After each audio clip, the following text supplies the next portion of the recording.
Amarachi had seen storms, and she had survived them. She had known betrayal, but she had learned forgiveness. Now, standing at the peak of her own success, she thought life had finally given her rest. But peace doesn't mean the absence of trouble. Sometimes, it's just the silence before a new kind of noise. 2 years had passed since the incident with Kyoma. The Neka Home of Hope had expanded into 5 branches across the southeast, each thriving. Amarachi had become a household name, not just in her village or her state, but across the country. Her face appeared in newspapers, on talk shows, and even in government conferences. People called her the girl who rose from dust and built hope for others. With all the recognition came new responsibilities. Companies wanted to partner with her foundation. Politicians wanted her presence at their events. Some genuinely admired her. Others simply wanted to be seen beside her. And though she smiled through it all, Amarachi remained cautious. She knew too well that success attracts not only friends but also predators dressed as partners. One morning, as she prepared for a meeting in Abuja, her secretary entered the office. "Madam, someone's here to see you." He said, "It's urgent." Amarachi frowned slightly. "Who?" "He says his name is Mr. Obinna Okafor. He's from Lagos. He claims to be an investor interested in supporting your foundation." Amarachi sighed lightly. "Send him in." The man who walked in was tall, clean-cut, and carried himself with confidence. His suit was simple but expensive, his voice calm and respectful.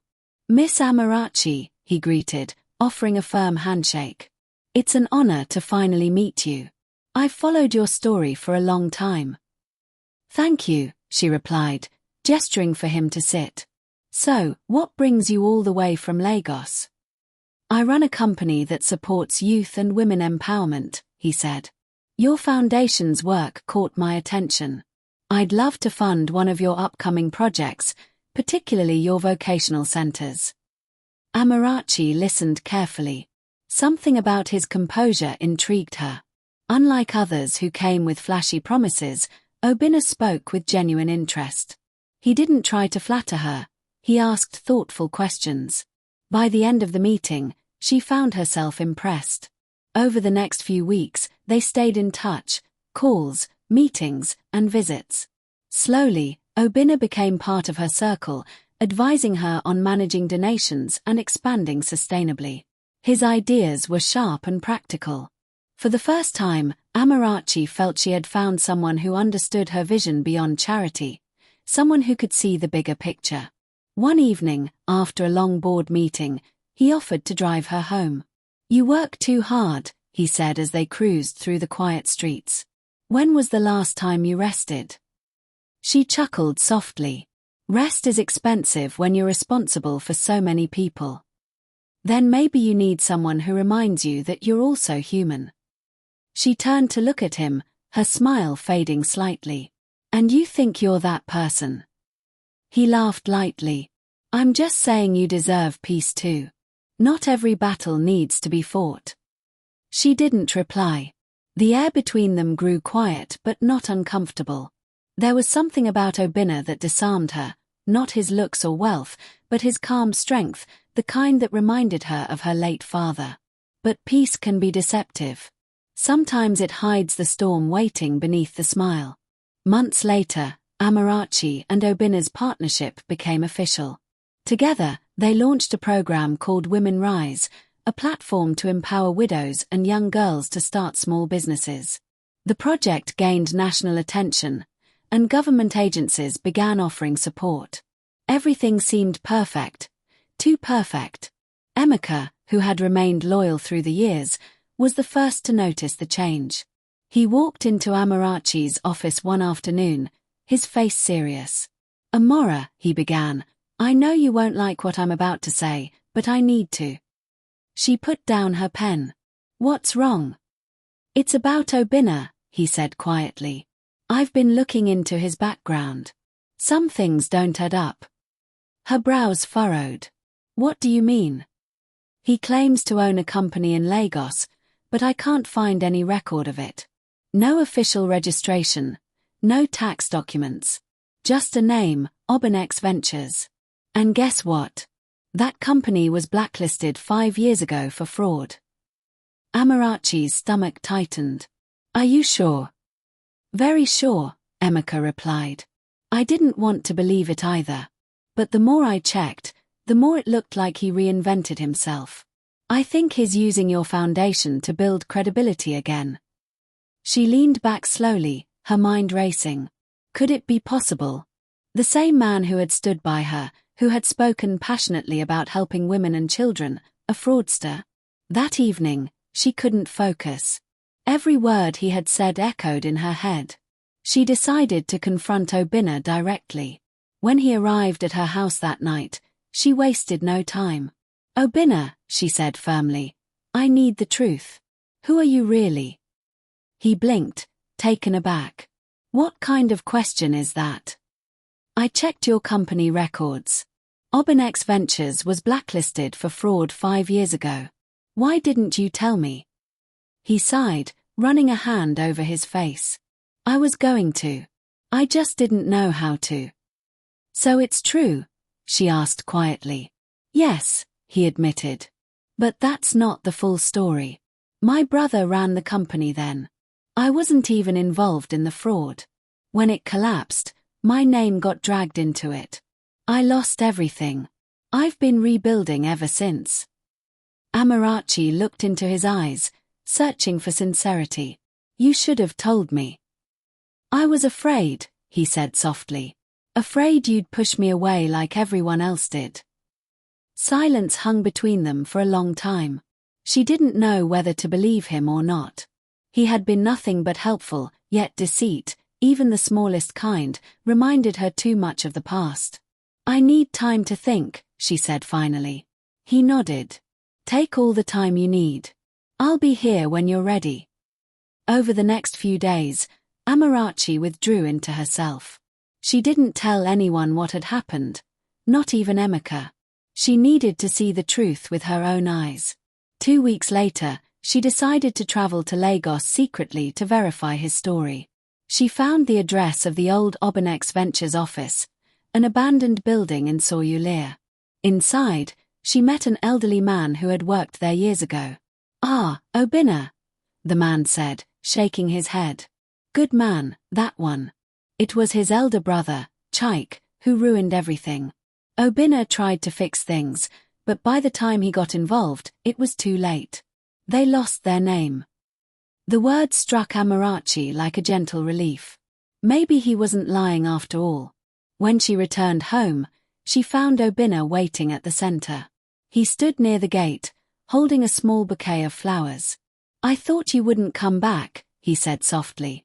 I had to be sure, she replied. You were right. It wasn't you.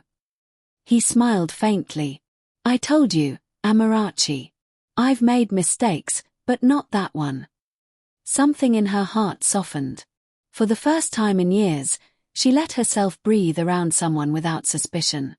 But peace, the kind she found with Obinna, often comes with a price hidden in shadows. Weeks later, Amarachi began noticing subtle changes. Obinna had started handling major financial discussions, even signing off on deals when she was away. At first, it didn't bother her, she trusted him.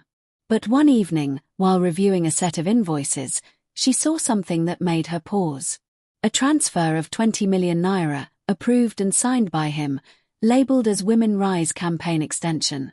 But there was no such project. Her heart pounded. She called him immediately. Obinna, I just saw a large transfer you made. What's it for? He hesitated before replying, Oh, that. It's an investment deal I'm finalizing for the foundation. You'll see the results soon. What kind of investment? He chuckled lightly. Amora, trust me. It's handled. She hung up slowly, her hands trembling. Something inside her whispered that this was no misunderstanding. The next morning, she called her lawyer and requested a financial audit. 3 days later, the truth came out. The 20 million had been moved into a private account, under a company name linked to Obinna. She felt her entire world spin. When she confronted him again, he didn't deny it this time. His expression was calm, almost cold. "Amora," he said, "you wouldn't understand.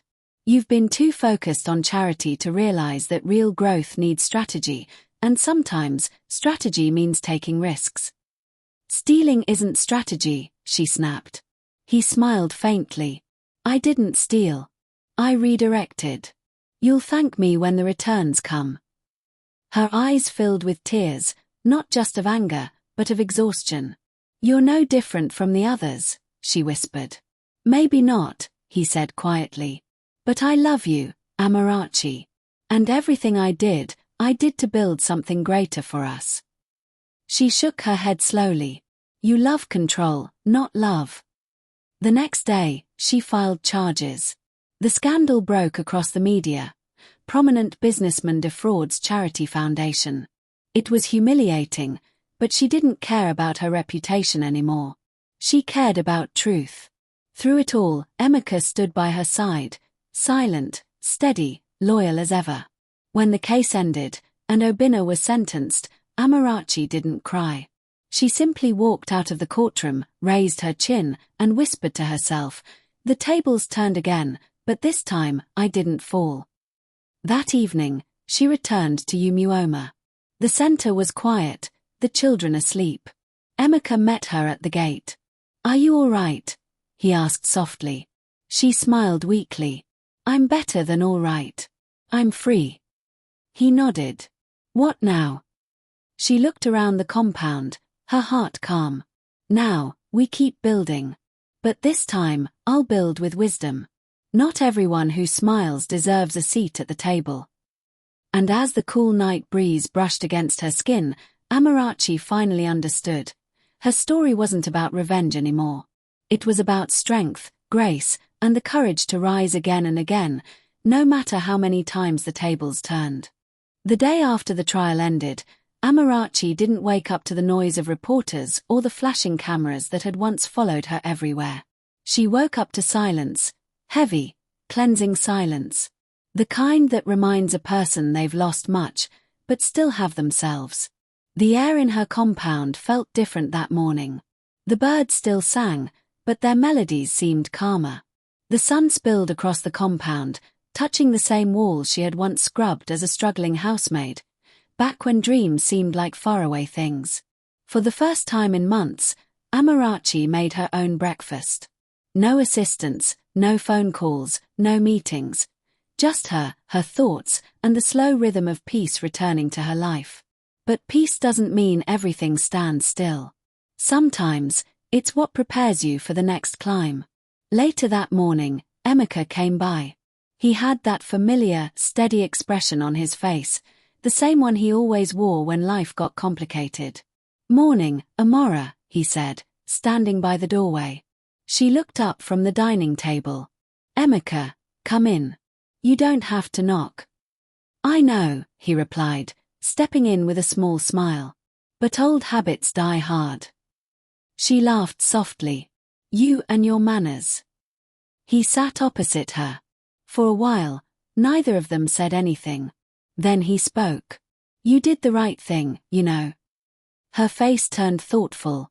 "Sometimes the right thing still hurts." "It always does," he said quietly. "But you saved your foundation. And your name. People will see the truth." Amarachi sighed, pushing her plate aside. "It's not my name I'm worried about. It's the women and children who believed in us.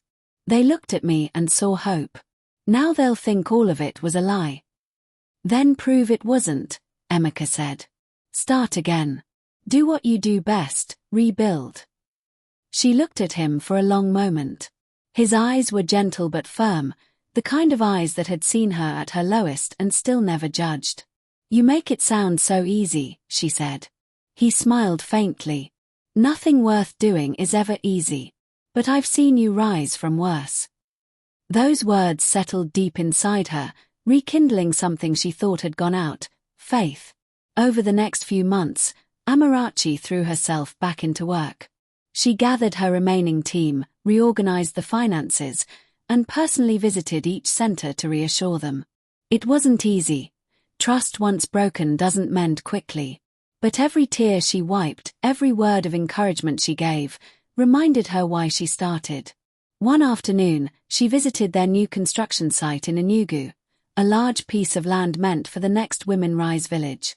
Workers moved about with energy, carrying bricks, mixing cement, laughing as they worked. Watching them filled Amarachi with pride. The project had barely begun, yet it already felt like a new beginning. As she stood there, a sleek black car pulled up quietly behind her. Out stepped a woman in her mid-40s, dressed elegantly but with an air of simplicity. "Good afternoon, Miss Amarachi," she greeted warmly. "I hope I'm not disturbing." Amarachi turned. "Not at all. You are." "My name is Mrs. Ifema Juru. I represent the Ministry of Humanitarian Affairs. We've been following your work, and I must say, you've done something extraordinary with your foundation." "Thank you," Amarachi said politely, though she was cautious. Government interest usually came with politics attached. Mrs. Juru smiled knowingly. "Don't worry. I'm not here to make promises we won't keep. The ministry is setting up a national initiative for community empowerment, and we'd like you to be part of it." Amarachi blinked. "Me?" "Yes. You'll be one of the board members overseeing implementation in the Southeast region." It took a moment for the words to sink in. For someone who once scrubbed floors and slept hungry, now being asked to sit on a national board felt almost unreal. "Why me?" she asked quietly. Mrs. Juru's smile deepened. "Because people trust you. You've fallen, risen, and stayed true. That's the kind of story this country needs right now." For a moment, Amarachi didn't know what to say. Gratitude welled up in her chest, mixed with disbelief. "When do we begin?" she finally asked. "Soon," Mrs. Juru said. "We'll contact you with details. Congratulations, Amarachi, you've earned this." After she left, Amarachi stood for a long time, staring at the dusty site. The workers' laughter echoed faintly in the distance, and tears blurred her vision. It wasn't just about success anymore. It was about purpose. That evening, she told Emeka everything. "You see," he said with a proud smile. "God doesn't forget." Amarachi chuckled softly. "Maybe. But I'm scared, Emeka. This position means more exposure, more people watching, more politics." "Then handle it like you always do, with sense and grace," he said. "You've been through fire, Amora. Smoke doesn't scare people who've survived flames." She smiled faintly, her heart lighter. As months passed, Amarachi's new role took her to new cities. Conferences in Abuja, workshops in Port Harcourt, and media appearances. Her face once again filled television screens, but this time, she carried herself differently. She wasn't chasing validation anymore. She was serving purpose. Her work drew admiration from leaders, women groups, and even international donors. Yet, not everyone was happy about her rising influence. In politics, fame is power, and power always threatens someone. One day, while returning from a meeting in Awaka, her driver noticed a dark SUV trailing behind them. He tried switching routes, but the car followed persistently. Amarachi frowned. "Are we being followed?" she asked. "I think so, Ma," he said nervously. "Keep driving," she said calmly, though her heart was racing. After several tense minutes, the SUV suddenly turned into another street and disappeared.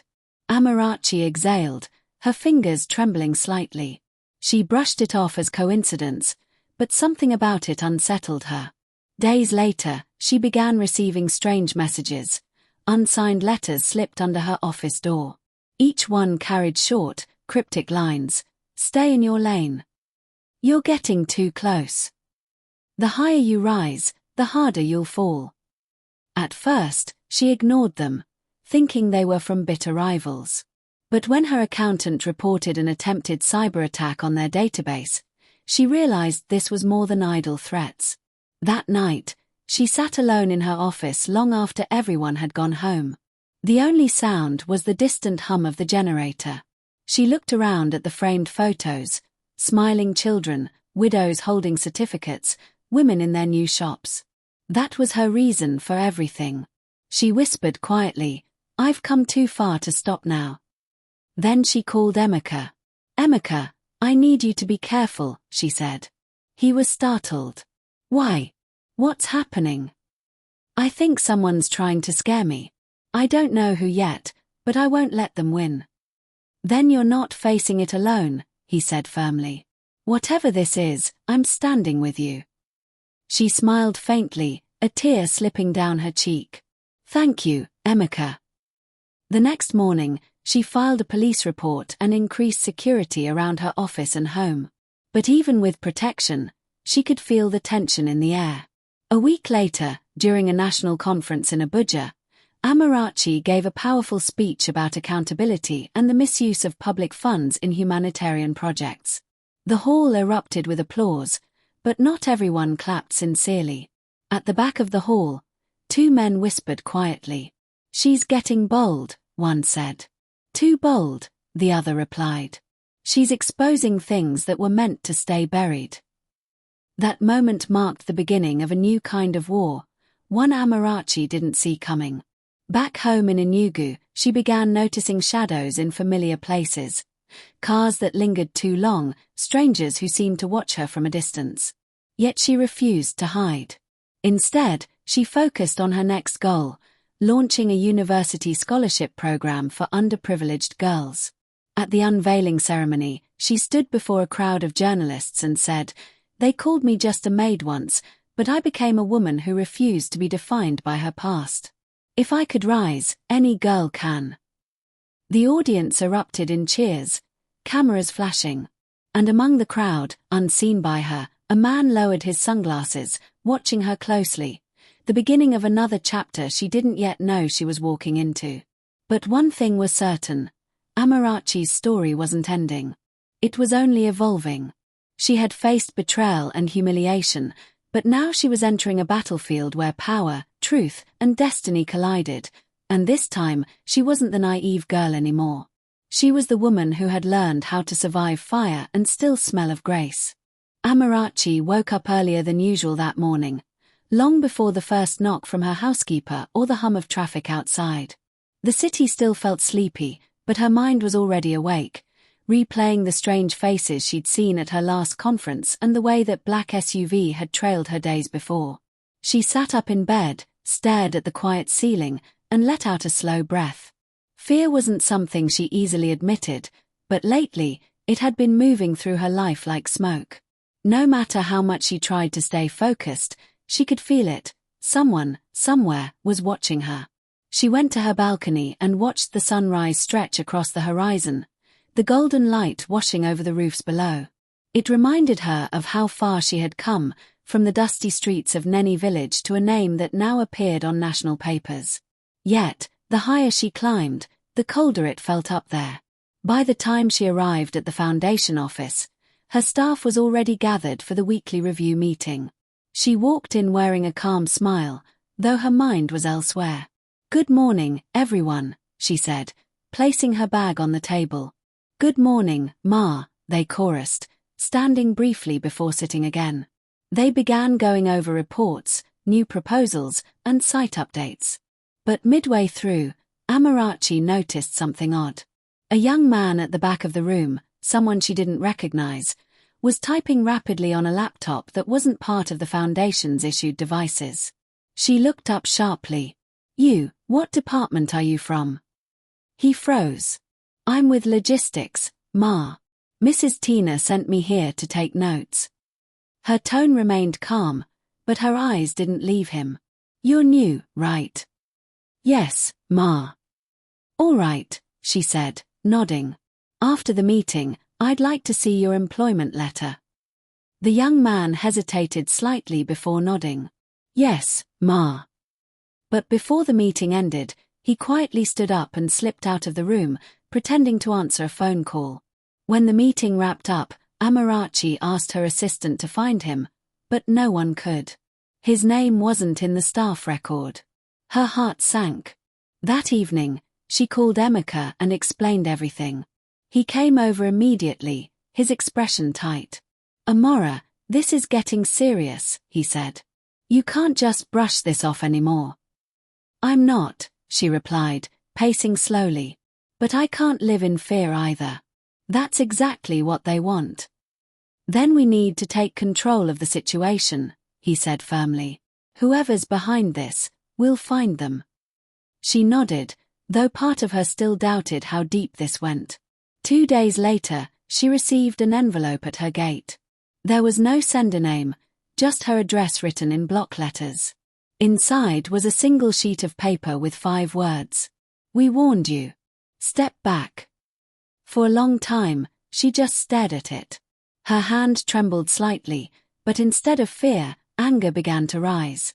She had been silenced once before, years ago, when she was powerless. Not again. The next morning, she marched into the police headquarters with the envelope. The officer in charge, a calm middle-aged man named Inspector Obeil, listened carefully. "We've received similar reports, Ma," he said, flipping through his notes. "It looks like someone's trying to intimidate social reform leaders across the region. But this," he tapped the letter, "seems personal." "I need protection for my team," Amarachi said firmly. "And I want to know who's behind this." "You'll have both," the inspector promised. Meanwhile, her foundation's media team started investigating recent cyber attacks. Within a week, they discovered something shocking. The source of the attempted hacks traced back to a company linked to an influential politician named Chief Nwabudo. He was a man often praised on television for his philanthropy but whispered about behind closed doors for embezzling government funds meant for humanitarian projects. It made sense now. Amarachi's speech in Abuja, the one that called for transparency, had touched nerves in high places. When she told Emeka, he frowned deeply. "You mean the same Chief Nwabudo who sponsors half the state's programs?" "Yes," she said. "And I think he's afraid I'll uncover more." "This isn't something you can handle alone," he warned. "He has power, money, and men who'll do anything to protect him." "I'm not alone," she said quietly. "The truth stands with me." But even truth can be dangerous when it threatens the wrong person. 2 nights later, she was driving home after a late meeting when her car suddenly lost control on a quiet stretch of road. The steering stiffened, the brakes failed, and the vehicle skidded violently before crashing into a side barrier. Her driver was injured but alive. Amarachi, shaken and bruised, crawled out of the car as smoke rose from the engine. A passing truck driver stopped to help them, rushing them to a nearby hospital. Doctors confirmed she had minor injuries, a dislocated shoulder, bruises, and a deep cut on her arm, but she was lucky to be alive. Emeka arrived within the hour, panic written all over his face. "Amora, what happened?" "It wasn't an accident," she whispered weakly. "Someone tampered with the car." The police later confirmed her suspicion. The brake line had been deliberately cut. Lying in her hospital bed that night, Amarachi stared at the ceiling. The pain in her body was nothing compared to the storm inside her. She had seen cruelty before, but this level of wickedness, it reminded her of her aunt's greed, only this time it wore a bigger suit and smiled on television. By morning, she made up her mind. She wasn't backing down. When she was discharged, she returned to work immediately, her arm still in a sling. The staff tried to stop her, but she told them, "If I hide, I lose. If I keep going, they lose." Her courage inspired everyone. Donations doubled. The foundation gained new supporters who admired her resilience. Even the media began running stories about her bravery. But fame came with fresh danger. Her security detail caught 2 men loitering near her office one evening. They tried to run but were caught. Under interrogation, one of them confessed they had been paid to monitor her movements. The name they mentioned as the source of their orders made her chest tighten. Chief Nwabudo. The next day, she met privately with Inspector Obeil. "Do you have enough evidence?" she asked. "Not yet," he said. "But we're close. He's been under watch for months." We just need one more piece of proof, maybe a document or recording that links him directly. Amarachi leaned forward. Then let me help. Ma, it's dangerous. So is silence, she said quietly. Over the next few weeks, she began gathering information carefully. Through one of her contacts, a former staff at the chief's NGO, she obtained files showing how funds meant for widows were diverted into private accounts. It was enough to expose him publicly. On the day of her press conference, the hall was filled with reporters. She walked to the podium, her voice steady, her sling now gone. For years, people like me have worked in good faith to uplift women and children, she began. But corruption hides behind charity. The same hands that claim to feed the poor sometimes steal the food before it reaches them. Today, we bring that truth to light. Gasps filled the hall as she presented the evidence. Names, documents, and transactions, all tied to Chief Nwabudo. By evening, every major TV station was broadcasting the story. Social media exploded. Chief Nwabudo denied everything at first, but under pressure and investigation, he fled the country. Within weeks, an arrest warrant was issued, and his properties were sealed. The nation hailed Amarachi as a hero. But when the applause faded, she sat quietly in her office, staring at the city lights. Her eyes were tired but peaceful. Emeka came in with 2 cups of tea. You did it, he said softly. She smiled faintly. We did it. But it's sad, isn't it? That doing the right thing still feels like a battle. He nodded. That's why people like you matter. She looked at him for a long moment. You've been with me through everything, Emeka. Even when I had nothing. He smiled gently. And I'll still be here when you have everything. For a while, silence filled the room, the kind that feels warm, not empty. Outside, the city glowed under the night sky, alive with hope. Amarachi leaned back and whispered to herself, if my father could see me now, he'd know the fight wasn't wasted. That night, as she finally fell asleep, she dreamt of her old village. Not the pain this time, but the laughter of children running barefoot, the voices of women she had once helped, and her Aunt Neka's face smiling peacefully, as if saying, you won.